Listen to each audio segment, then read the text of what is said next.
আসসালামু আলাইকুম। নিশ্চয়ই সবাই ভালো আছেন। আজকে দেখে নিই নিউজ। কত টাকার আবগারি শুল্ক কত? আবগারি শুল্ক নিয়ে জনমনের হতাশা দূর করলেন অর্থমন্ত্রী আবুল মাল আব্দুল মুহিত। প্রস্তাবিত বাজেট পাশের একদিন আগেই সব ধোঁয়াশা পরিষ্কার করলেন তিনি। ব্যাংক আমানতে এবারের বাজেটে ১ লাখ টাকা পর্যন্ত শুল্ক মূল্য ঘোষণা করেছেন। একই সঙ্গে কত টাকায় কত আবগারি শুল্ক দিতে হবে তাও বিস্তারিত বলেছেন।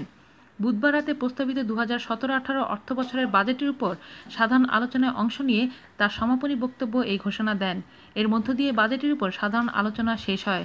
বৃহস্পতিবার ২০১৭-১৮ অর্থবছরের বাজেট পাশ হবে, যা আগামী ১ জুলাই থেকে কার্যকর হবে।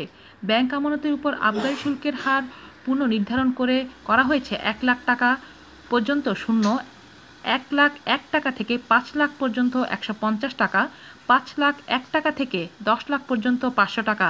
এছাড়া ১০,০০,০০০ টাকা থেকে ১ কোটি টাকা পর্যন্ত ২,৫০০ টাকা, ১,০০,০০,০০০ টাকা থেকে ৫ কোটি পর্যন্ত ১২,০০০ টাকা এবং ৫ কোটি টাকার ঊর্ধ্বে যদি ব্যাংকে থাকে তাহলে দিতে হবে ২৫,০০০ টাকা। এই আবগারি শুল্ক নিয়ে অর্থমন্ত্রীকে সংসদে মন্ত্রী থেকে শুরু করে সিনিয়র সংসদ সদস্যরা তুলোধনা করেছেন, এমনকি তার পদত্যাগেরও দাবি করেছেন।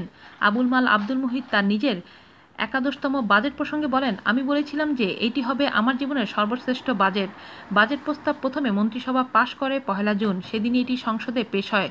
সুদীর্ঘ আলোচনা ও বিতর্কের পর বাজেটটিকে নানাভাবে সমৃদ্ধশালী, ওজনবান্ধব করে প্রধানমন্ত্রীর অনুমোদন ও পরামর্শ গ্রহণ করে যেভাবে এখন প্রস্তাবিত হলো, সত্যিই দাবি করছি যে একটি অত্যুত্তম বাজেট প্রস্তাব, আমার জীবনের শ্রেষ্ঠতম বাজেট। তিনি বলেন, বিগত ১ দশকে বাংলাদেশের অর্থনীতিতে যে অভাবনীয় অগ্রগতি সাধিত হয়েছে তার পেছনে রয়েছে প্রধানমন্ত্রীর প্রাজ্ঞ ও দূরদর্শী উন্নয়ন দর্শন।